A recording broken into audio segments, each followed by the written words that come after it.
Oke, teman-teman sekalian, jadi financial revolution ya adalah sebuah strategi digital hari ini bagaimana rekan-rekan sekalian kita bisa melipat gandakan aset kita masing-masing di masa depan ya.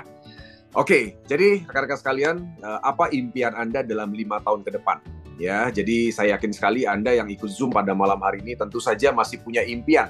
Ya, buktinya Anda ikut Zoom ini sampai selesai nanti ya. Jadi apa yang sudah Anda lakukan tentu saja untuk mengejar impian Anda, selalu ada dua cara teman-teman ya. Jadi yang pertama itu ada yang bekerja dan berbisnis ya, setelah itu hasilnya mereka langsung gunakan untuk beli impian, ya mau beli mobil, rumah dan sebagainya ya. Tapi ada cara yang kedua, ada tipe orang yang kedua. Mereka ketika bekerja dan berbisnis, hasilnya tidak langsung dibelikan impian. Jadi mereka bekerja dan berbisnis, punya hasil dulu, hasilnya diinvestasikan. Nah, hasil daripada investasi itulah baru mereka gunakan untuk membeli semua impiannya. Nah, jadi pertanyaan pentingnya, Anda ada di mana hari ini ya? Tentu saja Anda sendiri yang bisa menjawabnya ya. Nah, tentu saja cara pertama ini memang dilakukan oleh sekitar 90% penduduk bumi ya, di mana mereka bekerja sambil berbisnis ya, kemudian uangnya mereka dapat dan digunakan untuk beli impian. Sekali lagi ada 90% penduduk bumi kita menggunakan cara ini ya. Nah, tentu saja cara ini membuat kita tidak bisa freedom of time. Artinya kita tidak bisa punya kebebasan waktu. Karena segala sesuatu tergantung kepada diri Anda sendiri. Ya, sebagai contoh misalnya saya dulu bekerja di bank, dapat gaji, saya gunakan untuk beli impian. Semakin tinggi jabatan, ternyata gajinya makin tinggi, tapi waktunya juga akan makin sibuk. Dan segala sesuatu makin tergantung kepada diri saya. Ya demikian juga dengan bisnis. Ya saya punya seorang teman, ya kan dia punya restoran, ya makin banyak pelanggannya, makin sibuk dia, gitu ya. Sampai diajak jalan-jalan ke luar negeri nggak sempat, saking sibuknya, gitu ya. Karena segala sesuatu menjadi bergantung kepada diri kita kalau kita menggunakan cara yang pertama ini, yaitu bekerja dan berbisnis, kemudian hasilnya langsung kita gunakan untuk membeli impian. Ternyata rekan-rekan sekalian ada cara kedua, ya cara kedua yang tentu saja saya yakin sebenarnya Anda sudah paham, gitu ya. Yaitu berinvestasi. Ya tentu saja investasi ini kita lakukan saat kita sudah punya cukup uang gitu ya. Dan sekali lagi kita harus bekerja lebih dulu dan berbisnis lebih dulu, kemudian punya hasil, hasilnya sabar dulu. Ya jangan langsung dibelikan impian. Tapi diinvestasikan lebih dulu. Ya tujuannya apa? Agar uang kita yang kita hasilkan tadi berlipat ganda, berlipat kali ganda ya. Jadi rekan-rekan sekalian, saya kebetulan adalah seorang perencana keuangan. Jadi dalam perencanaan keuangan itu ibaratnya kayak kita main sepak bola ya. Jadi yang namanya pertandingan sepak bola itu ada striker, ada gelandang, ada kiper. Ya, striker itu adalah Anda yang mencari uang ya. Namun Anda harus ingat bahwa dalam membuat gol Anda perlu bantuan gelandang ya. Gelandang itu adalah investasi yang Anda lakukan. Jadi Anda bisa membuat gol lebih banyak, lebih cepat kalau gelandang Anda membantu. Nah, oleh sebab itulah makanya seorang striker tentunya tidak bisa membuat gol banyak secara sendirian. Harus ada gelandang yang membantu. Demikian juga dalam hidup. Ya, jadi artinya Anda tidak bisa mengandalkan diri Anda untuk mencari uang dengan bekerja maupun berbisnis tanpa Anda melakukan yang namanya investasi. Karena Anda akan sangat lambat sekali mencapai impian Anda kalau Anda tidak berinvestasi hari ini. Ya. Nah, lalu ngomong-ngomong, investasi ada dua jenis, teman-teman sekalian. Ya. Yang pertama adalah berinvestasi dalam uang fiat. Ya, uang fiat itu adalah uang yang kita kenal selama ini. Seperti uang logam, uang kertas. Nah, itu adalah uang fiat. Ya. Nah, kemudian yang kedua adalah berinvestasi dalam uang digital atau kita sebut sebagai digital money. Ya.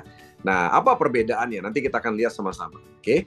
Nah, ternyata rekan-rekan sekalian, di dunia ini ya ternyata yang namanya investasi ya penduduk bumi di dunia hari ini itu ternyata terbagi menjadi beberapa bagian. Dan ketika di total ya seluruh investasi manusia di muka bumi hari ini itu jumlahnya 900 triliun US dollar. Nah, 900 triliun US dollar itu terdiri dari ya ada real estate 330 triliun dolar. Ya, kemudian ada bond. Bond itu ada saham obligasi 300 triliun dolar dalam bentuk uang ya. Jadi banyak orang juga berinvestasi dalam bentuk uang ya, baik dalam US dollar, dalam rupiah atau dalam bentuk mata uang lainnya senilai 120 triliun dolar. Kemudian di bidang komoditas ya itu sekitar 115 triliun dolar. Ya, kemudian ada juga orang menyimpan hartanya dalam bentuk mobil mewah dan koleksi-koleksi barang mewah sekitar 6 triliun dolar. Kemudian ada orang yang juga menyimpan kekayaan dalam benda-benda seni seperti lukisan ya yang sangat mahal itu 18 triliun dolar. Kemudian ada yang menyimpan dalam bentuk emas ya, baik emas fisik maupun perak atau silver itu sekitar 16 triliun. Dari semua ya, aset investasi yang diinvestasikan penduduk bumi hari ini, yang tadi saya sudah sebutkan itu angkanya sekitar 99,86%. Ya, dan itu semua menghasilkan yang namanya uang fiat atau fiat money. Jadi sekali lagi, apapun investasi Anda hari ini dan kebanyakan orang di dunia, baik dalam bentuk real estate, saham, obligasi, reksadana, dalam bentuk uang, komoditas, ya kan, kemudian barang mewah, benda seni, emas, dan sebagainya, semuanya menghasilkan yang namanya uang fiat. Ya, itu sekitar 99,86%.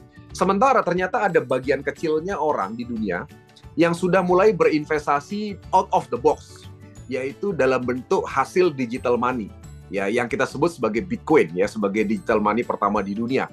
Dan itu jumlahnya hanya sekitar 1,3 triliun. Jadi masih sangat sedikit sekali, ya. Nah, jadi artinya rekan-rekan sekalian, hari ini teman-teman sekalian, kami ingin berbagi kepada Anda semua mengapa sebaiknya gitu ya, Anda tidak fokus hanya berinvestasi yang hasilnya itu uang fiat. Kenapa begitu? Ya, karena ternyata yang namanya uang fiat itu nilainya menurun terus nilainya. Ya, dan ternyata selama ini kita itu agak sering agak dimanipulasi sedikit mengenai angka inflasi. Ya, teman-teman sekalian mungkin selama ini mendengarkan laporan daripada pemerintah setiap negara-negara bahwa inflasi kita itu di angka 2-3%. Padahal kenyataannya tidak seperti itu, teman-teman sekalian, ya. Kenyataannya ternyata inflasi itu di atas 8% setiap tahun. Ya, kalau Anda mungkin boleh coba-coba mengecek. Ini contoh ya. Ada yang pernah ngecek nggak dulu harga mobil Avanza 10 tahun yang lalu? Itu 100 juta loh. Ya, dan 100 juta itu dapat mobil Avanza baru yang seatnya juga 7 seat gitu ya. Nah, hari ini ya 10 tahun kemudian itu mobil Avanza baru itu nilainya hampir 300 juta. Padahal sama-sama 7 seatnya gitu ya, cuma beda tampilan aja gitu loh. Dan fungsinya sama, kurang lebih mesinnya semua sama, tidak ada yang berubah, hanya beda tampilan dikit aja. Tapi harganya 10 tahun lalu 100 juta dan sekarang menjadi 300 juta. Nah, apa yang terjadi? Apakah karena harga mobilnya naik? Ternyata tidak, teman-teman sekalian. Ternyata yang menjadi penyebab adalah nilai uangnya yang turun. Ya, nilai uang fiat itu yang turun. Ya, satu contoh kalau teman-teman pernah berhitung yang namanya biaya pendidikan misalnya. Ya kan, atau misalnya teman-teman pernah berhitung misalnya mengenai harga-harga barang yang ada di sekitar Anda. Itu semua naiknya di atas 8% setiap tahun. Satu contoh ya teman-teman sekalian ya. Misalnya Anda mengetahui harga sebuah rumah. Ya, ini contoh sebuah harga rumah yang di 2016 harganya waktu itu adalah 288.400 US dollar. Ya, nah di 2020 harga rumahnya naik. Jadi artinya dengan rumah yang sama, itu mau membeli rumah yang sama di 2020, itu uang yang harus dibayarkan lebih banyak, yaitu 328.900 US dollar. Kemudian di 2024, ternyata kita kalau mau membeli rumah yang sama, kita harus keluar uang lebih banyak, yaitu 434.000 US dollar. Ya, jadi artinya ternyata bukan harga rumahnya makin mahal. Karena ternyata menurut buku yang saya baca, ya, nilai rumah itu ternyata juga mengalami penyusutan. Kenapa? Karena rumah itu makin tua. Dan rumah itu akan semakin drastis penyusutannya di atas 70 tahun. Ya, jadi artinya ternyata nilai rumah itu juga menyusut drastis ya karena umurnya. Nah, namun ternyata makin mahal atau makin banyak uang yang kita perlukan untuk membeli rumah yang sama padahal rumah itu makin tua. Kenapa bisa begitu? Nah, karena ternyata bukan harga rumahnya yang naik. Ternyata penyebabnya adalah nilai uangnya yang turun. Ya. Nah, sebagai contoh lagi satu ya teman-teman sekalian yang untuk memberikan gambaran kepada Anda semua mengapa kok disebut nilai uang itu terus menurun. Satu contoh, di tahun 2000 ya Anda dengan uang $50 misalnya, ya itu Anda kalau belanja di supermarket itu bisa dapat satu keranjang penuh. Tapi 2010 ya dengan uang yang sama ya $50 juga Anda hanya bisa dapat separuhnya. Di 2024 ini kalau Anda bawa $50 ke supermarket itu belanjanya cuma sedikit gitu loh maksudnya ya. Nah, jadi artinya apa? Artinya inilah kekuatan atau power daripada uang fiat itu menurun nilainya. Ya, nah satu contoh teman-teman sekalian, mengapa ini bisa terjadi? Saya akan perlihatkan kepada Anda mengapa ini bisa terjadi. Ya, jadi ini adalah grafik daripada kekuatan atau purchase power daripada US dollar dari tahun ke tahun selama 100 tahun terakhir. Ya, jadi teman-teman sekalian Anda bisa lihat bahwa ternyata kekuatan atau daya beli US dollar itu makin turun makin tahun. Ya, jadi artinya gini, artinya dulu dengan uang yang sama kita bisa belanja banyak barang, tapi hari ini dengan uang yang sama kita belanjanya sedikit barang. Ya, kenapa bisa begitu? Karena ternyata nilai uangnya makin turun, bukan harga barang yang naik.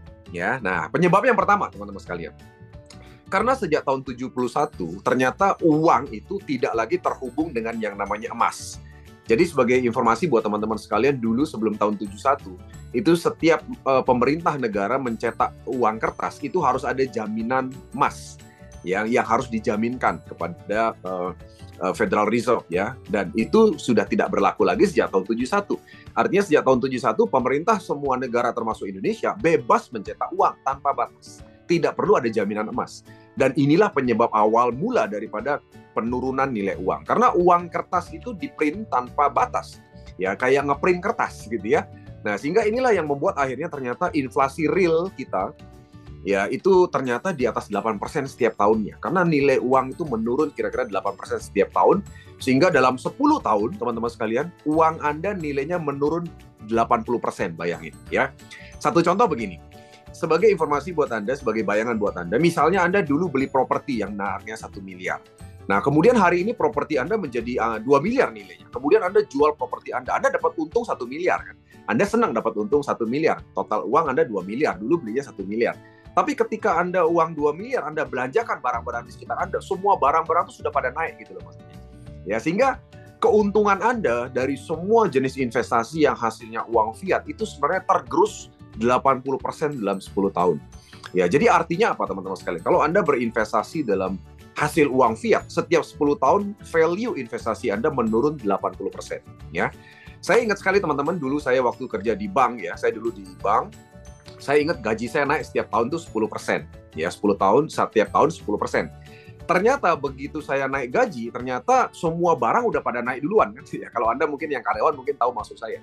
Jadi ketika kita naik gaji, ternyata barang-barang juga sudah ikut naik. Mulai dari BBM naik duluan, harga beras naik duluan, ya kan? Harga transportasi naik duluan, harga biaya tinggal juga naik, dan seterusnya. Jadi artinya sebenarnya saya pikir-pikir dulu waktu saya naik gaji, ternyata saya merasa tidak pernah naik gaji. Kenapa? Karena nilai inflasi kita itu ternyata melebihi daripada apa yang dilaporkan oleh pemerintah kita, gitu ya. Kalau pemerintah kita kan melaporkan antara 2% sampai 3% setahun. Ya, tujuannya apa ya? Untuk menenangkan, karena kalau dilaporkan sebenarnya real inflation ya, maka negara kita pasti ribut ya, masyarakat pasti rame gitu loh. Kalau mereka tahu bahwa angka real inflation-nya itu sebenarnya di atas 8% setiap tahun ya. Nah, inilah penyebabnya. Nah, teman-teman sekalian, saya melihatkan sesuatu kepada Anda mengenai yang namanya grafik ya, grafik rupiah terhadap US dollar. Nah, ini dia. Ini grafik ya, rupiah. Saya tertarik sekali menunjukkan ini kepada Anda. Oke. Ini adalah grafik nilai rupiah terhadap US dollar. Oke, teman-teman boleh lihat ya. Ini grafiknya ya, grafiknya nilai rupiah terhadap US dollar. Ya, tadi kan saya sudah tunjukkan bahwa nilai US dollar kan nuncep gitu loh, turun terus. Nah, ini tahu grafik ini adalah grafik nilai rupiah terhadap US dollar. Ya, kalau Anda yang suka main cryptocurrency, kalau Anda lihat ada koin yang harganya kayak begini, saya yakin Anda berpikir keras untuk berinvestasi kan. Ya kan? Nah, ternyata ini adalah rupiah teman-teman sekalian. Dan saya yakin Anda nggak tahu ini gitu kan. Ini adalah grafik harga rupiah selama ini sejak tahun sebelum 2010. Ya, jadi ini grafiknya sampai hari ini 2024 dan itu nilainya terus menurun. Artinya sekali lagi yang ingin saya sampaikan kepada Anda adalah kalau Anda hari ini berinvestasi dan hasilnya masih dalam bentuk uang fiat, investasi Anda tergerus 80% setiap 10 tahun. Jadi Anda mau investasi di forex, mau di reksadana, mau di saham, di obligasi, deposito, mau di properti, mau di apapun Anda berinvestasi hari ini yang hasilnya masih uang fiat, nilai uang Anda tergerus 80% setiap 10 tahun. Ya, nah ini yang jarang disadari oleh banyak investor di dunia dan mungkin termasuk Anda juga gitu ya. Nah, oke, teman-teman sekalian, saya akan lanjut ya.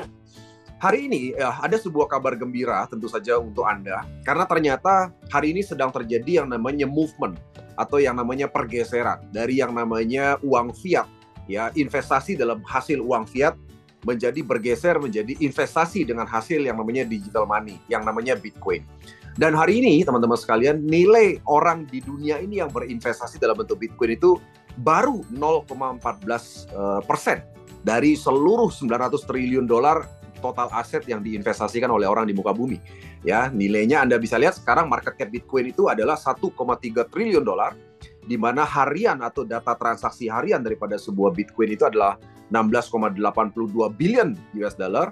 Dan satu hal yang menarik yang perlu teman-teman ketahui, mengapa Bitcoin itu memiliki value yang makin tinggi. Karena memang penciptaan awalnya adalah Bitcoin itu dibuat terbatas, yaitu hanya 21 juta Bitcoin. Dan itulah yang membuat value-nya terus naik. Karena penciptanya pada saat awal penciptaan memang ingin menciptakan sebuah uang digital yang nilainya tidak turun kayak US dollar. Tapi justru sebaliknya, yang nilainya makin hari makin naik. Nah, salah satu kata kuncinya untuk membuat yang namanya uang itu makin naik adalah dibuat terbatas. Karena ini adalah hukum supply and demand, teman-teman sekalian ya. Satu contoh gini, Anda tahu harga cabai gitu ya. Kenapa tiba-tiba harga cabai itu naik gitu? Karena petani yang panen cabai itu belum tentu berhasil terus gitu loh. Kadang-kadang ada satu musim di mana petani itu gagal panen. Nah, ketika cabai itu langka, maka otomatis teman-teman sekalian harga cabai itu akan makin mahal. Dan itulah yang terjadi teman-teman sekalian ya. Nah, demikian sebaliknya dengan Bitcoin. Karena terbatas maka harganya makin mahal ya. Nah, kita akan lihat teman-teman sekalian, biar Anda bisa punya bayangan, sebenarnya siapa saja sih orang-orang yang 0,14% tadi yang sudah berinvestasi dalam bentuk Bitcoin atau mata uang digital. Nah, ternyata mereka ini adalah satu, Anda bisa lihat ya, ini adalah 5 besar, perusahaan-perusahaan besar dunia yang ternyata mereka berinvestasi yang namanya Bitcoin, ya, yang 0,14% tadi, ya. Yang pertama Anda bisa lihat siapa itu adalah MicroStrategy, di mana MicroStrategy adalah perusahaan IT company dan sejak tahun 2020, teman-teman sekalian, perusahaan ini secara rutin membeli Bitcoin, ya, mengalihkan aset perusahaannya dalam bentuk Bitcoin.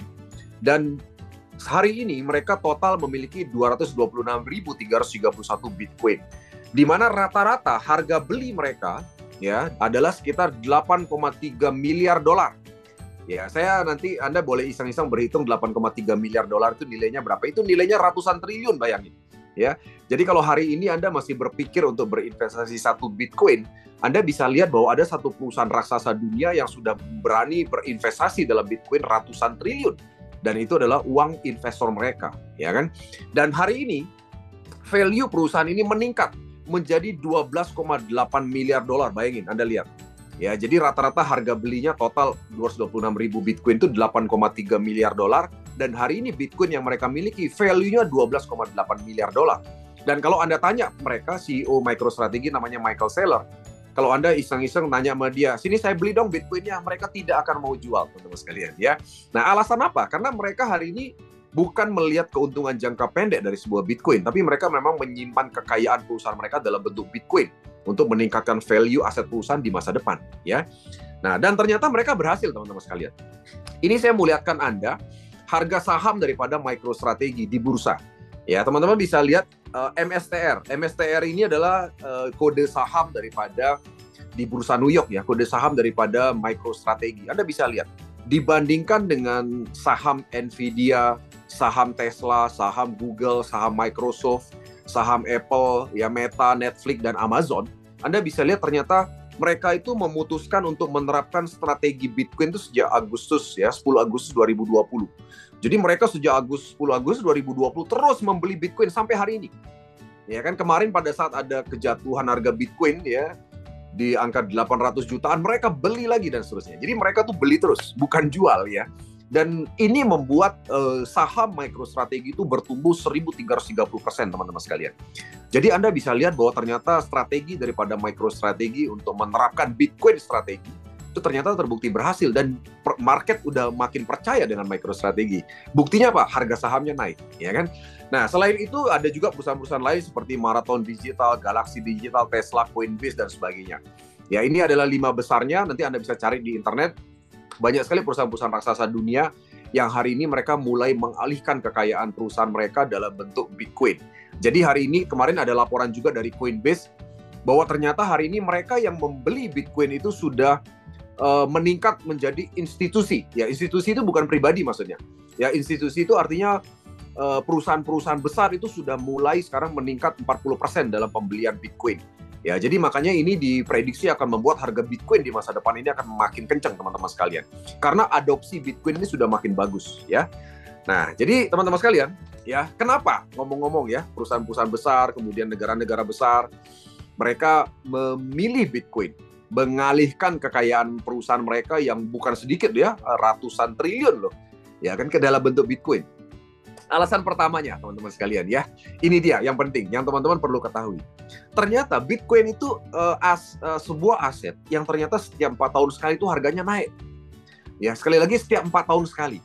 Ya kan, banyak orang bilang adalah Bitcoin itu fluktuatif. Itu betul kalau Anda lihat di jangka pendek. Tapi kalau Anda simpan dalam 3-4 tahun secara berturut-turut, Anda memiliki dimanapun titiknya, Anda pasti untung. Ya, karena harga Bitcoin itu setiap 4 tahun sekali meningkat tajam. Nah, inilah yang dikejar oleh mereka, para investor dunia, ya. Terus yang kedua adalah no storage fee dan no tax fee, ya kan. Jadi artinya ketika mereka menyimpan Bitcoin berapapun jumlahnya, ratusan triliun, mereka itu tidak kena biaya penyimpanan, tidak ada ongkos penyimpanan, tidak ada pajak penyimpanan. Pada saat beli tidak kena pajak, pada saat nyimpan tidak kena pajak. Itu luar biasanya teman-teman sekalian. Teman-teman, Anda tahu kalau ada orang yang berinvestasi, Anda hari ini punya investasi misalnya deposito deh, atau Anda punya apa saham deh, atau Anda punya apa deh, misalnya Anda trading deh, Anda nginap 1 hari aja kena fee kan, kalau trading gitu ya. Kalau Anda apalagi simpan properti, Anda simpan mobil mewah, waduh pajaknya luar biasa. Sekarang apalagi ada pajak progresif. Saya ada kenal satu rekan kami yang kebetulan berinvestasi juga di iMine, dia memiliki banyak properti. Ya, dan dia pusing karena setiap bulan tuh harus bayar listrik, bayar air, bayar pembantu, dan bersih-bersih setiap bulan. Sementara mungkin itu belum menghasilkan. Nah, jadi dia akhirnya berpikir untuk mengalihkan ke dalam bentuk Bitcoin. Kenapa? Karena berapapun nyimpennya, tidak kena pajak, tidak ada biaya penyimpanan. Nah, ini adalah salah satu pertimbangan orang-orang kaya dunia, teman-teman sekalian. Ya, jadi artinya gini, para investor dunia itu tidak melulu ngejarnya poin 1. Ternyata poin 2 itu juga penting bagi mereka. Kenapa? Ya itu tadi, karena tidak ada storage value dan tidak ada tax value, ya. Dan yang ketiga adalah easy to move, sangat mudah untuk dipindahkan kemanapun di seluruh dunia dan bisa dipecah-pecah atau didiversifikasi. Ya, satu contoh kayak tadi, ada MicroStrategy punya 226.000 Bitcoin. Dia kalau misalnya mau pecah satu Bitcoin bisa. Anda kalau hari ini punya 1 Bitcoin, Anda mau pecah-pecah menjadi 0,0 sekian, itu sangat mungkin dilakukan. Tapi beda dengan jenis aset yang lain, nggak bisa semua seperti itu, ya. Dan yang keempat adalah cheap transaction fee. Jadi artinya biaya transaksinya murah untuk melakukan itu. Nah, ini adalah 4 pertimbangan penting, teman-teman sekalian. Mengapa Anda dan saya yakin sekali orang-orang di luar sana, kalau Anda ceritakan ini, mereka pasti akan berpikir untuk mengalihkan aset mereka ke dalam bentuk Bitcoin, ya. Nah, ini dia yang pertama. Ini satu hal yang merupakan fakta yang tidak bisa kita pungkiri, teman-teman sekalian, ya. Ini adalah pertumbuhan harga Bitcoin dari tahun 2008 sampai dengan 2024. Ini adalah pertimbangan pertama banyak investor dunia, yaitu setiap 4 tahun sekali harga Bitcoin itu bertumbuh luar biasa. Dan ini buktinya, bukan akan terjadi ya, tapi sudah terjadi. Di periode 1 Anda bisa lihat, itu growth sekitar 45 kali lipat. Ya, sejak 2010 hingga halving pertama. Kemudian halving pertama ke halving kedua, ya, setiap 4 tahun sekali periode Bitcoin itu halving, itu growth-nya 71 kali lipat. Di periode ketiga growth-nya 29 kali lipat, dan di periode keempat growth-nya 2,4 kali lipat. Tapi kita belum selesai di 2024 ya. Tapi ini sampai tanggal halving. Kita lihat nanti sampai akhir tahun bagaimana. Ya, nah, diprediksi ini akan terjadi terus sampai dengan 2140. Tadi saya sudah cerita teman-teman sekalian bahwa Bitcoin itu 21 juta Bitcoin itu saat ini belum habis, baru habis tahun 2140. Jadi masih ada sekitar 29 kali halving lagi yang akan terjadi, dan tentu saja masih ada 4 kali lagi perlipat gandaan yang akan mungkin terjadi. Ya, nah inilah sebabnya makanya kenapa harga Bitcoin ini diprediksi akan sangat besar di masa depan, karena ada halving yang masih akan terjadi, 29 kali halving lagi. Nah, bagi teman-teman yang belum tahu halving itu adalah sebuah proses produksi daripada Bitcoin, yang mana setiap 4 tahun sekali produksi Bitcoin itu berkurang 50% dari periode sebelumnya. Ya, dan kejadian ini akan membuat Bitcoin itu makin susah didapatkan, makin susah dicari, ya, sehingga harganya akan makin mahal. Nah, itulah sebabnya makanya kenapa setiap periode halving 4 tahun sekali ternyata siklus ini berulang, yang membuat harga Bitcoin itu menjadi meningkat terus setiap 4 tahun sekali, ya. Nah, jadi kita lihat sama-sama. Ini buktinya teman-teman sekalian, bahwa ternyata kalau Anda berinvestasi dalam bentuk Bitcoin, ya, Anda tidak makin lama Anda itu akan karena Bitcoinnya bernilai makin mahal, maka Anda akan makin keluar uang lebih sedikit. Ini contoh ya, dengan kejadian yang sama. Tadi saya sudah ceritakan di slide yang sebelumnya kan. Di 2016, rumah seharga 288.400 US dollar itu dibeli dengan 664 Bitcoin saat itu. Ya, tapi rumah yang sama di 2020 dengan uang fiat dibeli dengan uang yang lebih banyak, yaitu 328.900 Bitcoin. Tapi di saat itu jumlah Bitcoin yang diperlukan untuk membeli rumah yang sama 2020 cuma 45 Bitcoin. 2024 rumah yang sama dengan uang fiat membutuhkan 434.700 US dollar, sementara dengan Bitcoin hanya butuh 6 Bitcoin, teman-teman sekalian. Ya, jadi artinya apa? Ini artinya adalah nilai Bitcoin itu value-nya makin meningkat tajam. ya. Dan ini tentunya adalah sebuah investasi yang perlu Anda pertimbangkan gitu loh. Ya, ini contoh lagi. Contoh lagi dengan kejadian yang tadi. Ya, dengan kejadian yang tadi Anda bisa lihat bahwa dengan uang yang sama, ya kan, itu makin tahun makin sedikit barang yang bisa dibelanjakan. Tapi Anda bisa lihat dengan Bitcoin. Di tahun 2011, ya, satu keping Bitcoin itu hanya bisa untuk belanja satu keranjang. Tapi 2017 satu keping Bitcoin bisa belanja satu mobil, ya kan? Jadi beli satu mobil gitu maksudnya. Dan di 2024 ini satu Bitcoin bisa beli rumah. Nah, itu artinya apa? Artinya kalau Anda bayangkan menyimpan satu Bitcoin, ya berarti kekayaan Anda akan berlipat. Beda kalau Anda menyimpan uang fiat atau kalau Anda berinvestasi dalam uang fiat. Jadi nilai value harta Anda justru menurun. Nah, inilah yang namanya inflasi yang menggerus harta investor tanpa kita sadari, teman-teman sekalian, ya. Oke. Nah, jadi teman-teman sekalian, kita akan lihat bagaimana arah masa depan Bitcoin. Ini saya ingin tunjukkan kepada Anda, data ini saya ambil dari Nasdaq, ya. Ini adalah bukan asumsi ya, grafik daripada adopsi yang namanya internet dibandingkan dengan adopsi Bitcoin. Adopsi itu maksudnya sosialisasi ya, atau penetrasi ya, pengetahuan mengenai internet dan Bitcoin kepada penduduk dunia, itu maksudnya. Nah, yang warna abu itu adalah adopsi internet. Dan kita tahu bersama teman-teman sekalian bahwa internet itu mulai tahun 90. Ya, internet itu mulai ada tahun 90. Dan internet itu, Indonesia itu baru kenal internet sekitar tahun 2000-an, teman-teman sekalian, ya. Nah, sementara Bitcoin baru dikenal masyarakat tahun 2014. Ya, karena baru masuk di market 2014. Dan Anda lihat yang warna orange, ternyata adopsi Bitcoin itu jauh lebih kencang daripada internet. Dan ternyata memang penemuan Bitcoin ini sama dengan penemuan internet. Ya, jadi hari ini memang belum banyak tahu orang mengenai Bitcoin, teman-teman sekalian, ya. Saya sendiri sebenarnya udah kenal Bitcoin 2016 ya.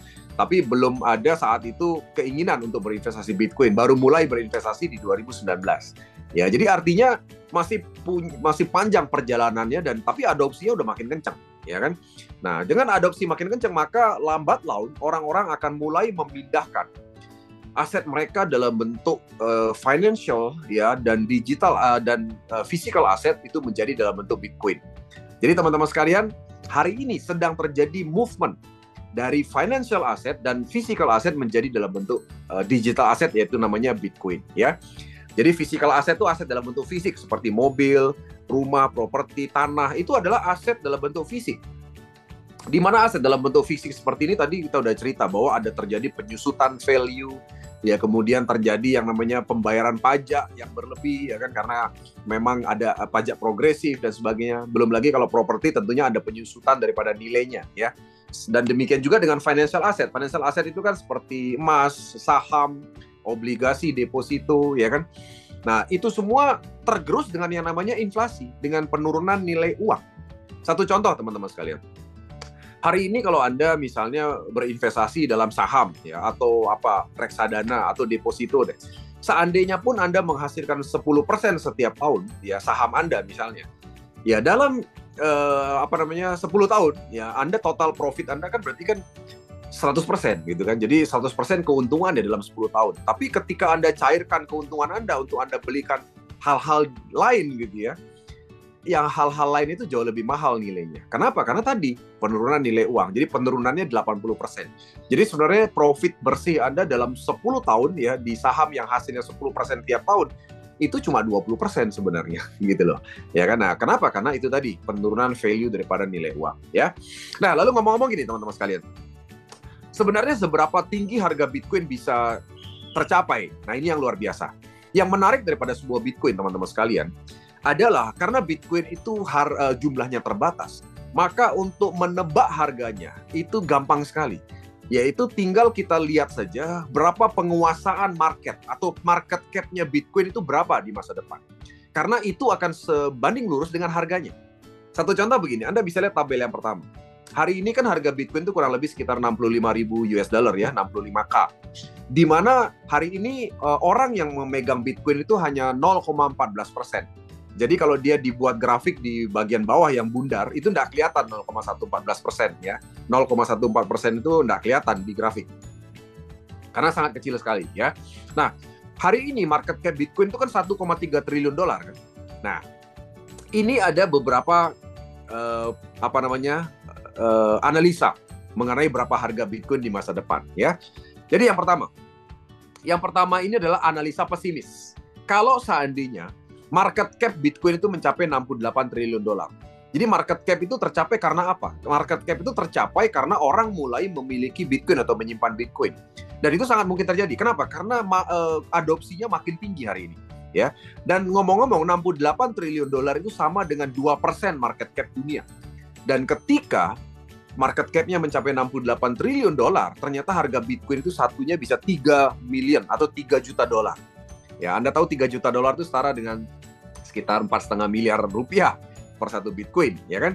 3 juta dolar, ya. Nah, sekitar 45 miliar ya rupiah kalau kita bicara 3 juta dolar, ya.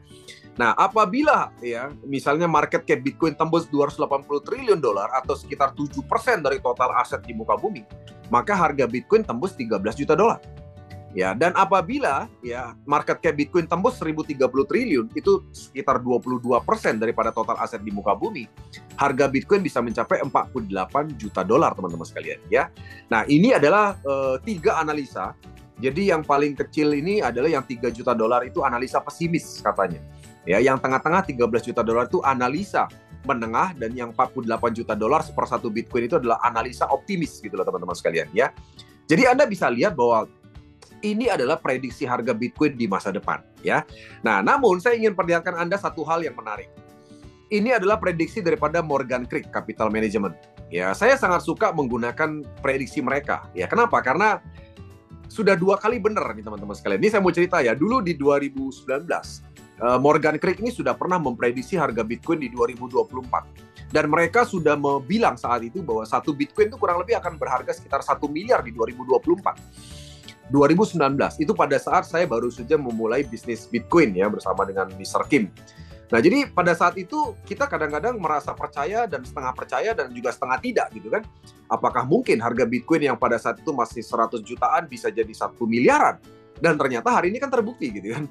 Jadi artinya makanya saya sangat suka menggunakan prediksi daripada Morgan Creek, karena Morgan Creek ini adalah capital management yang terbesar di Amerika Serikat ya.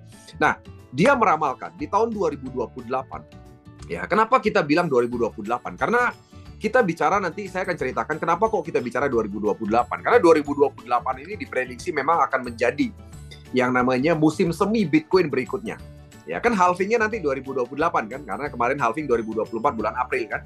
Jadi halving berikutnya itu 2028 dan itu adalah musim semi berikutnya. Dan itu diprediksi adalah satu Bitcoin itu kurang lebih sekitar 300.000 US dollar di 2028. Atau sekitar 4,5 miliar per satu Bitcoin. Ya, atau sekitar 4,5 kali lipat sejak halving yang terakhir kemarin. Ya, halving terakhir kemarin kan ya kisaran 900 sampai 1 miliar kan. Berarti kalau 4,5 kali lipat di tahun 2028 berarti kan sekitar 4,5 miliar per satu Bitcoin di 2028 ya. Nah, teman-teman nanti kita bisa lihat sama-sama apakah ini bisa tercapai atau lebih. Nah, kita bisa lihat nanti 2028. Tapi hal ini sangat mungkin terjadi. Kenapa? Karena kalau kita lihat adopsi hari ini seperti Coinbase tadi survei mengatakan bahwa sekarang itu yang beli Bitcoin itu bukan individu lagi, tapi institusi, dan tujuan mereka bukan untuk trading dia, bukan untuk mengambil keuntungan jangka pendek. Mereka itu untuk menyimpan kekayaan mereka dalam bentuk Bitcoin agar lebih aman, tidak kena pajak, mudah dipindahkan, ya, dan tidak ada biaya penyimpanan. Jadi kalau hari ini Anda misalnya iseng-iseng minta sama MicroStrategy, yuk saya beli Bitcoinnya dong, belum tentu Anda dapat. Ya, kalau Anda percaya gini, teman-teman sekarang masuk ke exchanger, Anda coba deh iseng-iseng beli satu Bitcoin dengan harga standar, Anda belum tentu akan dapat. Ya, jadi nggak gampang beli satu Bitcoin di exchanger hari ini. Misalnya Anda masuk ke Indodax, Anda misalnya iseng-iseng pasang beli harga Bitcoin dengan harga pasar atau harga market, belum tentu Anda dapat. Kenapa? Karena belum tentu ada yang jual. Ya, jadi hari ini institusi besar, perusahaan-perusahaan besar itu memiliki Bitcoin sekali lagi bukan untuk trading. Mereka memiliki Bitcoin untuk store of value atau menyimpan aset kekayaan perusahaan mereka dalam bentuk Bitcoin, ya. Oke, teman-teman sekalian, ya. Jadi di 2028, kira-kira Anda ingin punya berapa banyak Bitcoin pada saat musim semi ini terjadi? Anda bisa lihat ya dengan berdasarkan tebakan dari Morgan Creek tadi. Kalau Anda punya 0,1 Bitcoin saja, berarti Anda punya kekayaan 30.000 US dollar 2028 atau sekitar 450 juta. Kalau Anda punya 1 Bitcoin di 2028, berarti Anda punya kekayaan 4,5 miliar Kalau Anda punya 3 Bitcoin, berarti Anda punya kekayaan sekitar 15 miliar. Kalau Anda punya 10 Bitcoin, berarti Anda punya kekayaan sekitar, ya kan, Anda bisa kalikan 45 miliar. Ya kan, kalau 10 Bitcoin. Kalau Anda punya 100 Bitcoin, berarti Anda punya kekayaan 450 miliar. Ya, nah pertanyaan pentingnya teman-teman sekalian, Anda mau punya berapa Bitcoin di tahun 2028? Ya, nah saya pribadi pada saat mengumpulkan Bitcoin 2019, ya kebetulan beruntung bisa punya 70 Bitcoin saat itu hingga 2021. Namun sayangnya memang harganya belum 1 miliar saat itu ya, 2021. Dan kebetulan sudah mengambil keuntungan pada saat itu atau take profit pada saat itu di 2021 ya. Nah, hari ini saya ingin kita bersama-sama mengumpulkan lagi mulai 2024 sampai dengan 2028, berapa banyak Anda masih punya Bitcoin 2028 untuk melipat gandakan aset Anda ya. Oke, teman-teman sekalian. Sekarang saya akan contohkan misalnya Anda punya impian gitu ya, punya 10 Bitcoin di tahun 2028. Ya, ini contoh ya. Anda ingin punya 10 Bitcoin di 2028. Nah, kalau Anda hari ini cara pertama ya, untuk dapat 10 Bitcoin 2028, cara pertama yang Anda bisa lakukan, Anda silakan masuk ke exchanger, bisa Indodax, toko kripto, dan sebagainya. Anda bisa beli 10 Bitcoin di market dan simpan 10 Bitcoin itu. Nah, kalau Anda beli 10 Bitcoin di market hari ini, berarti Anda butuh 10 kali 65.000 US dollar. Berarti Anda butuh uang sekitar 650 US dollar, 650.000 US dollar, atau sekitar 1 miliar lebih kan? Uang yang harus Anda siapkan untuk membeli 10 Bitcoin. Namun teman-teman sekalian, kalau Anda membeli di market hari ini, itu harganya mahal. Ya, seperti yang saya bilang tadi. Contoh nih, sekarang Anda punya uang 1 miliar. Anda mau beli 10 Bitcoin. Anda pasang harga di Indodax dengan harga market. Belum tentu ada yang jual 10 Bitcoin untuk Anda. Dan Anda belum tentu dapat 10 Bitcoin, itu maksudnya. Nah, untuk bisa dapatkan 10 Bitcoin dengan cepat, Anda harus naikin pasang harga. Ya, tidak bisa pakai harga market. Karena Anda kalau mau dapat cepat 10 Bitcoin, Anda harus naikin harga Anda. Ya, nah itu baru bisa dapat. Sehingga Anda kalau dengan cara pertama ini, Anda dapat Bitcoin itu dengan harga mahal gitu. Ya kan? Nah, terus yang kedua, yang terjadi adalah FOMO. FOMO itu adalah fear of better option. Ini yang sering terjadi kepada orang yang menyimpan Bitcoin. Apa itu FOMO? FOMO ini gini. Misalnya Anda sudah punya 10 Bitcoin, tiba-tiba harga Bitcoinnya naik. Dan naiknya 2 kali lipat. Dan belum sampai 2028. Misalnya Anda beli 2024, ternyata 2026 harganya sudah naik 2 kali lipat. Anda pasti berpikir begini, waduh sayang ya ini udah 2 kali lipat nih. Kalau saya nggak jual sekarang sayang nih. Ya jangan-jangan nanti turun lagi. Nah biasanya 90% ya penyimpan Bitcoin akan menjual Bitcoinnya ketika sudah 2 kali lipat naik. Ya sehingga di 2028 saat harganya sudah masuk benar-benar musim semi, sudah nggak punya Bitcoin lagi. Nah itu yang terjadi. Demikian juga terjadi yang ketiga, yaitu FOMO. FOMO itu fear of missing out. Biasanya teman-teman, kalau Anda hari ini pegang 10 Bitcoin dan harganya turun, ya saya jamin Anda pasti stres. Ya, Anda pasti stres. Dan kebanyakan penyimpan Bitcoin ketika ngelihat harga Bitcoin itu pasti stres. Ya, dan kebanyakan 90% langsung cut loss. Langsung menjual di harga murah karena nggak tahan dengan stres.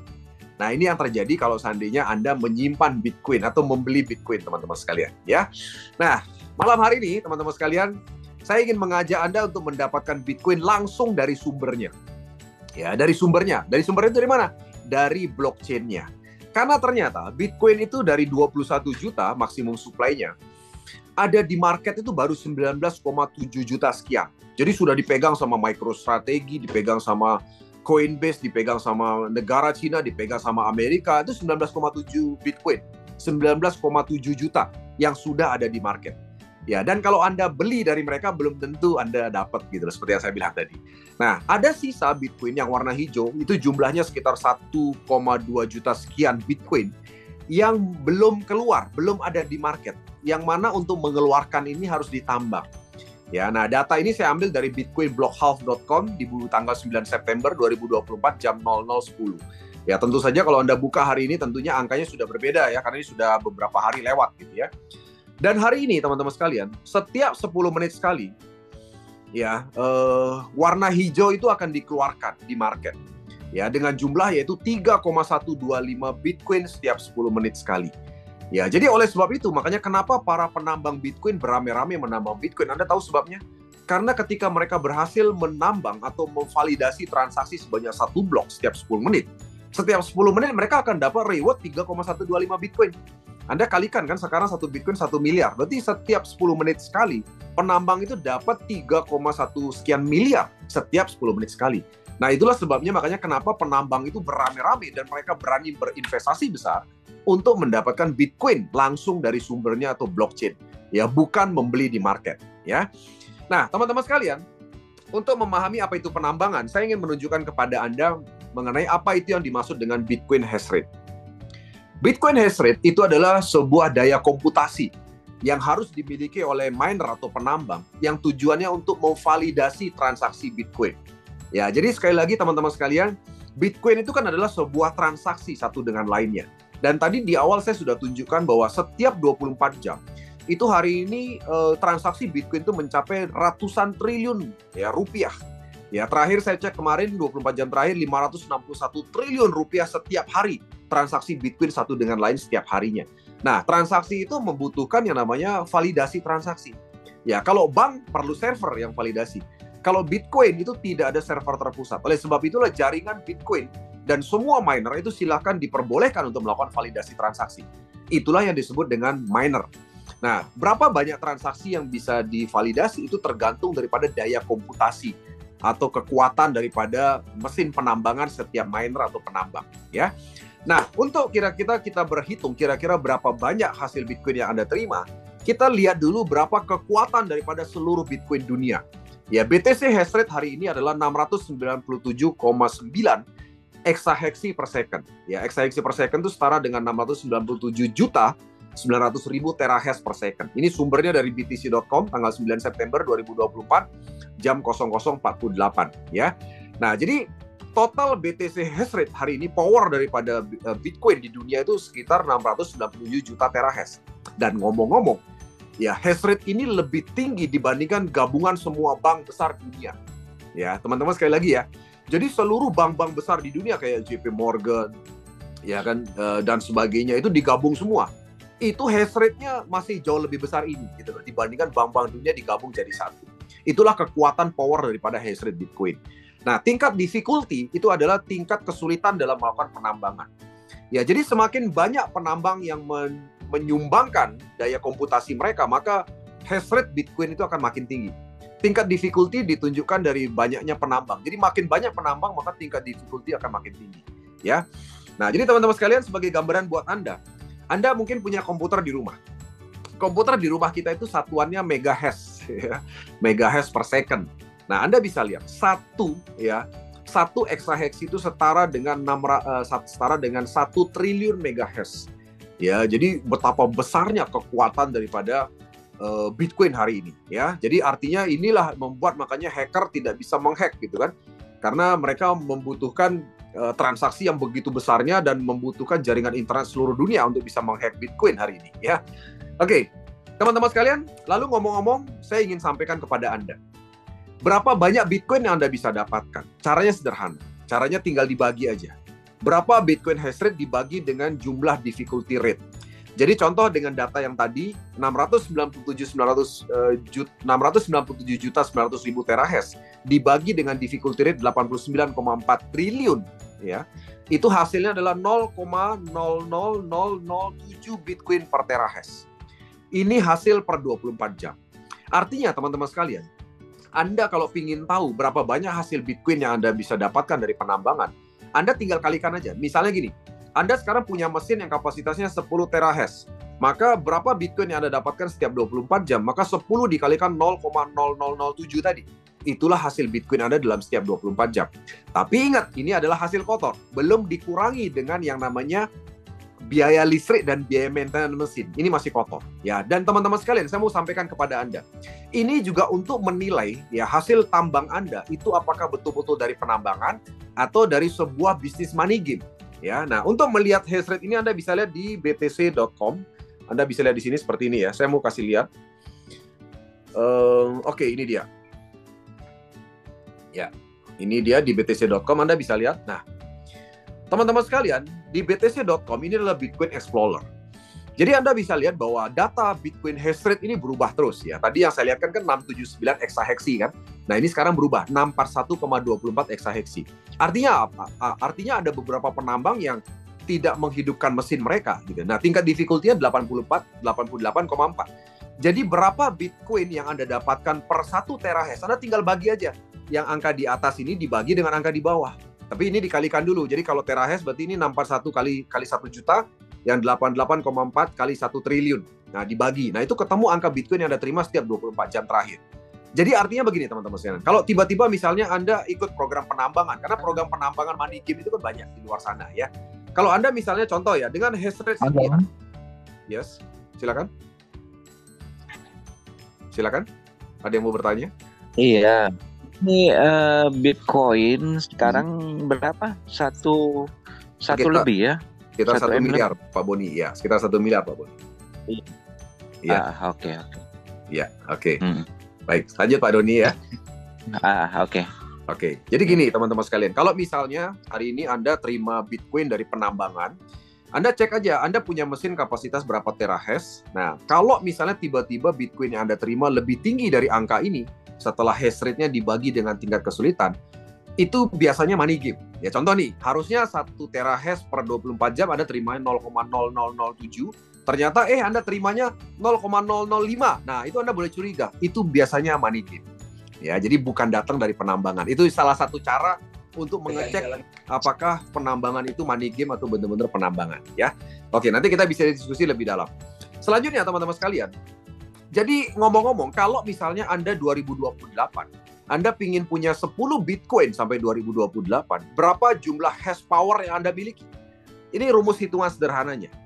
Berarti daily Bitcoin per harinya atau per terahash-nya tadi, itu Anda kalikan dengan 1460 hari, ya 4 tahun, ya, dan dikalikan dengan hash power.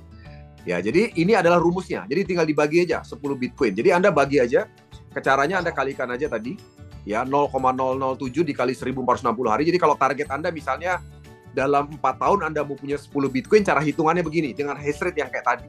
Berarti tinggal 10 Bitcoin dibagi 0,01022, Anda perlu punya 978 terahash.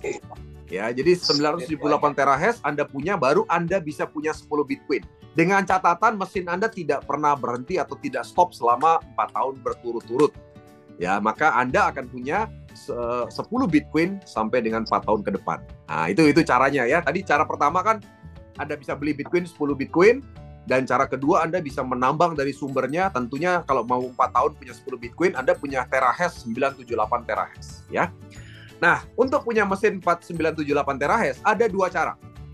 Ya. Cara pertama adalah, ini contoh teman-teman ya. Saya pakai satu contoh harga di market mesin Antminer S19 Pro. Ini salah satu mesin terbaik hari ini. Kalau Anda mau punya mesin dengan kapasitas 978 terahash, itu kira-kira Anda perlu uang untuk beli mesin ya. Itu sekitar 110.000 US dollar. Ya, belum super komputernya, belum listrik dan sebagainya ya. Nah, kalau Anda sewa mesin yang sama dengan 978 terahash, itu Anda hanya perlu uang 21.000 dolar. Ya, dan Anda bisa punya 10 Bitcoin dalam 4 tahun ke depan. Ya, nah cara kedua ini kita sebut sebagai sewa atau kita sebut sebagai cloud mining. Ya, jadi Anda bisa sewa atau rent atau cloud atau dalam perusahaan cloud mining company 21.000 US dollar. Tentu saja Anda harus bekerja sama dengan perusahaan mining pool yang sudah berpengalaman dan terbukti berhasil menambang Bitcoin. Maka dalam 4 tahun Anda punya 10 Bitcoin. Ya, cara kedua. Nah, tentu saja kalau kita lihat dari angka ini, kalau saya lebih baik nyewa daripada beli. Karena beli keluar 110.000 US dollar, sementara kalau sewa hanya keluar 21.000 US dollar, dan saya tidak perlu mikirin biaya listrik, biaya maintenance, dan sebagainya. Semua sudah dihandle oleh perusahaan yang proven dalam melakukan penambangan. Tapi dengan catatan, yaitu tadi, kapasitas mesinnya 978 terahash. Oke? Nah, teman-teman sekalian, halo? Nah, teman-teman sekalian, yang luar biasa menarik adalah malam hari ini saya ingin sampaikan kepada Anda bahwa ternyata Anda bisa punya 10 Bitcoin tidak harus dengan keluar uang 21.000 US dollar. Nah, tadi kan kita lihat, kalau Anda sewa di perusahaan mining pool atau join di mining pool, Anda perlu keluar uang 21.000 US dollar. Nah, lalu kalau Anda tidak punya 21.000 US dollar gimana? Nah, ini caranya. Anda bisa mulai dengan 1.000 dolar. Ya, dengan 1.000 dolar, ya Anda bisa punya 48 terahash dengan mesin yang sama. Ya, di mana dengan 48 terahash itu Anda akan punya Bitcoin setiap hari selama 4 tahun kurang lebih sekitar 0,0027 Bitcoin setiap hari, atau total sekitar 0,0378 Bitcoin. Ya, mungkin di off dulu suaranya yang ini, biar nggak ganggu yang lain. Pak Boni ya, saya matikan dulu ya. Nanti bisa dihidupkan ya Pak Boni ya. Nah ini ya. Jadi sekali lagi, kalau Anda misalnya mau punya 10 Bitcoin tapi Anda belum punya uang 21.000 US dollar, Anda bisa mulai dengan 1.000 US dollar ya, dengan menyewa mesin yang kapasitasnya 48 terahash, di mana total Bitcoin kurang lebih yang Anda terima selama 4 tahun adalah 0,0378 Bitcoin.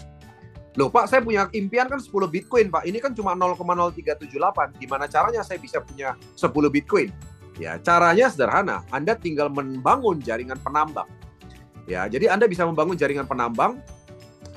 Ya, ketika Anda sudah punya jaringan penambang, total 18.000 penambang, yang sama-sama punya yang mesin yang 1.000 sewanya, maka Anda punya hash power itu 48 terahash dikali 18.000 penambang. Anda punya 864.000 terahash di jaringan penambang Anda. Nah, dengan ini Anda punya income ya adalah sekitar 650.000 US dollar. Dan ini dibayar dalam Bitcoin. Artinya dengan Anda membangun jaringan penambang 18.000, Anda punya 10 Bitcoin dalam 4 tahun ke depan. Ya, jadi sama ya. Yang pertama, Anda bisa punya 10 Bitcoin dengan cara beli 10 Bitcoin, atau Anda bisa sewa dengan 21.000 US dollar, atau cara ketiga, Anda bisa dengan 1.000 dolar, Anda membangun jaringan penambang, yang mana ada 18.000 penambang di seluruh jaringan penambang Anda, maka Anda sama-sama punya 10 Bitcoin, teman-teman sekalian, ya. Nah, kalau saya, ya cara ketiga, gitu. Karena apa? Karena dengan 1.000 dolar, kita bisa punya 10 Bitcoin dalam 4 tahun ke depan, ya. Oke, teman-teman sekalian, program ini didukung penuh oleh iMine, ya. Jadi perusahaan cloud mining kami ini namanya iMine, dan iMine bergabung dalam mining pool yang namanya Foundry USA dan juga Binance Pool. Dan Anda bisa lihat bahwa Foundry USA dan Binance Pool adalah mining pool yang hari ini sangat besar di dunia, dan mereka terbukti berhasil melakukan penambangan Bitcoin di dunia. Saya mau perlihatkan contoh kepada Anda untuk Foundry USA ya. Nah, ini Foundry USA. Saya klik di sini Foundry USA ya. Nah, ini Foundry USA. Ya. Oke. Oh, ini Foundry. Sorry, ini internetnya agak lemot ya. Nah, oke. Jadi Foundry ini adalah 15 perusahaan mining pool terbesar di dunia. Di dalamnya nomor 5 itu ada Binance Pool. Jadi kami berpartner dengan Foundry USA dan juga dengan Binance Pool ya. Oke. Ya, mohon maaf ini agak lambat ini sebentar ya. Oke. Ini dia. Oke. Wow. Tumben nih internet saya agak lambat nih teman-teman ya. Sebentar ya, sabar dikit. Ini kita akan coba lihat Foundry USA ya.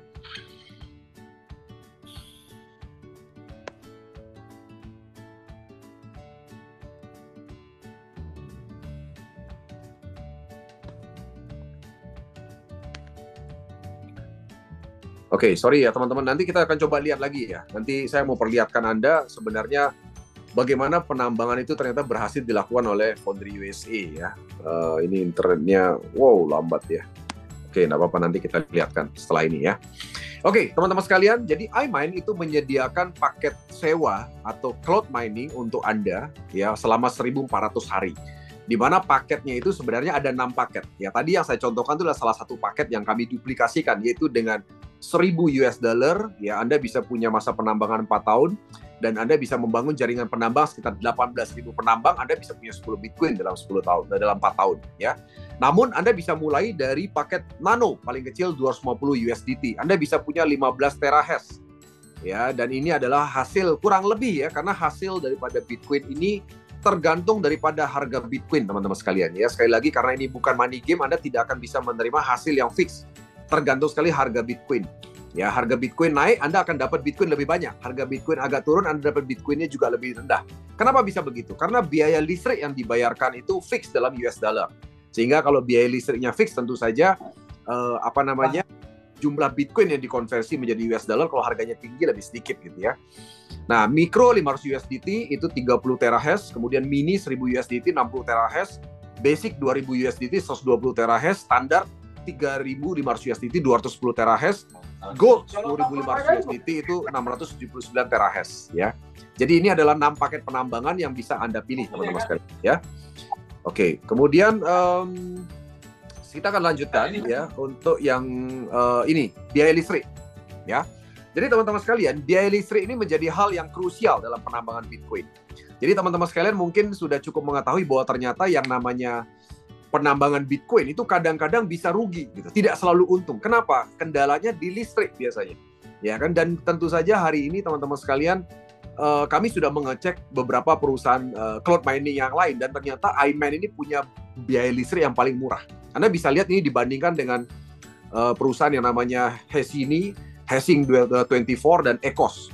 iMine itu beban biaya listriknya paling murah, yaitu 0,036 USDT per kWh.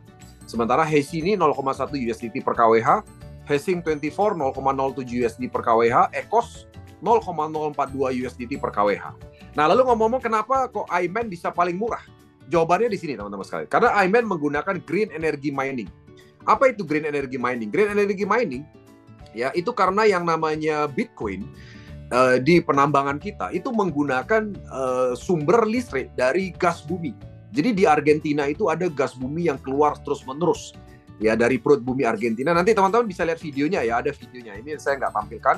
Tapi yang jelas adalah gas bumi ini keluar terus-menerus di lokasi tersebut dan akhirnya ini adalah mesin yang mengubah gas bumi menjadi daya listrik. Ini lokasinya di Latam, Argentina. Ya, sehingga daya listrik yang murah ini membuat biaya listrik yang dibebankan kepada penambang juga murah, teman-teman sekalian ya. Kemudian yang kedua adalah mereka menggunakan teknologi terkini dalam yang melakukan penyimpanan mesin penambangan. Anda bisa lihat bahwa Minebase yang merupakan perusahaan provider penambangan di belakang iMine, itu mereka menggunakan kontainer dalam menyimpan mesin penambangan. Ya, jadi kontainer-kontainer inilah tempat menyimpan mesin penambangan sehingga mereka tidak perlu bikin gedung dan ini sangat fleksibel, bisa dipindahkan juga kemana-mana dalam kondisi tertentu. Sehingga ini yang membuat akhirnya Minebase yang merupakan provider daripada penambangan kita sangat murah dalam melakukan penambangan, sangat efisien sehingga hasil miningnya pun juga menjadi sangat bagus untuk Anda ya. Oke, saya mau lihatkan beberapa contoh video. Ini adalah lokasi tambang kita yang di Latam, Argentina ya teman-teman ya. Ini dia. Welcome to the Latam mining facility. Boasting up to 100 megawatts of potential operational capacity, this state-of-the-art facility boasts green energy production, which can enable state-of-the-art Bitcoin mining operations for Minebase and its clients. This is the future of Bitcoin mining. Oke, ini lokasi tambangnya. Nah, ini adalah wawancara CEO Minebase yang merupakan provider daripada iMine. Nah, ini Mr. Hello everyone, thank you for coming here. Hola a todos, gracias por venir aquí. Welcome to Minebase Mining Farm. Les damos la bienvenida a la granja de minería de Minebase. Or this facility. Oke, nanti teman-teman bisa lihat di YouTube channel kami di Crypto Academy. Ya, bisa dilihat semua banyak sekali. Bahkan ada tour yang ke lokasi tambang di Latam dan sebagainya. Bahkan bulan Oktober kami berencana untuk tour ke Los Angeles di lokasi penambangan baru daripada Minebase. Di Los Angeles ya, dan juga mereka sedang buka sekarang di Texas ya. Jadi sekali lagi Minebase yang merupakan provider di belakang iMine ini sangat profesional dalam melakukan penambangan Bitcoin ya. Jadi di belakang iMine ada CEO Minebase yaitu Eyal Abramovich sebagai perusahaan provider. Jadi perusahaan provider itu yang menyediakan lokasi tambang, mesin penambangan dan sebagainya. Dan iMine ini sebenarnya dimiliki juga oleh Minebase ya. Kemudian ada CEO daripada iMine yang merupakan perusahaan cloud mining yaitu Jos Mesquita, orang Spanyol ya. Dan saya kebetulan udah kenal lama dengan si Eyal Abramovich sudah sejak 2019 sudah berbisnis bersama beliau. Jadi sangat believe sekali dengan company ini.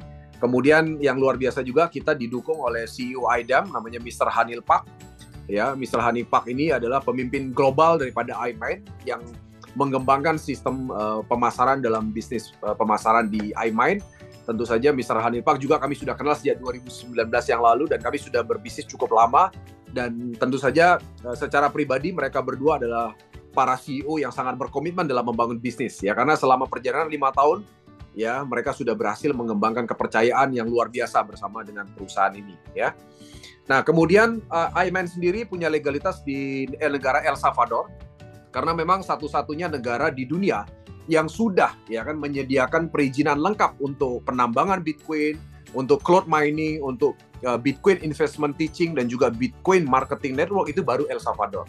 Dan teman-teman sekalian juga mungkin bisa baca di Google ya bahwa negara El Salvador adalah negara merupakan surganya Bitcoin hari ini karena negara ini mulai menerapkan setiap hari ya negaranya membeli 2 Bitcoin setiap hari di market. Anda bisa bayangin.